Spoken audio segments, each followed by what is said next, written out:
Welcome to Rugby Wisdom in 3, the impactful podcast that does not impact your time. My name is Craig Wilson and I'm your host. This show is all about sharing rugby wisdom, and I would love it if you share this podcast with a friend. If you have not done so already, please subscribe now so you don't miss a thing. On today's Rugby Wisdom in 3, I'm joined by Gary Gold. Gary's been a professional coach for over 20 years. At the club level, Gary has coached English Premiership clubs London Irish, Newcastle, Bath, Sale and Worcester. And internationally, Gary was the assistant coach for South Africa between 2008 and 2011 and is now the current USA men's national coach. Gary, thanks for joining me on the show. Good to be here, Craig. Thank you. Look, it's wonderful to have someone of your experience on the show and for you to share your wisdom with us. I would love to know, was there a particular environment or moment in time that has really influenced you and how you coach today?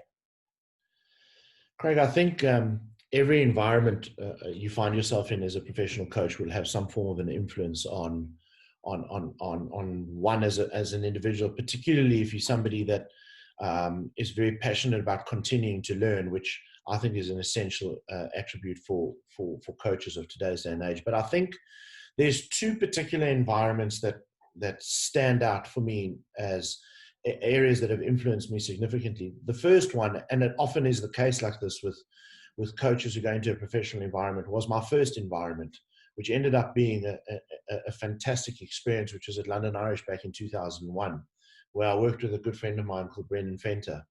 And Brendan's philosophy was so incredibly focused around the individuals. And we really, when I say we had a no-name band of players, we didn't have any what were commonly known as world-class players. And to see how he molded that group together that year to have an aligned vision and to be able to pull together in the same direction, even though it's a game of rugby we're talking about, but how aligned we were as a group, just because of the values that we had in the group was absolutely incredible. And that led us to being able to be successful at the end of that year by winning the Power Gem Cup final at Twickenham against a star-studded Northampton team.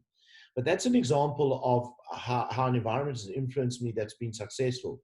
Ironically enough, the other environment that stands out was an environment I went into in 2012, which was Newcastle, who were looking for somebody for a short-term period of time when they were 9 points clear facing relegation in the Premiership.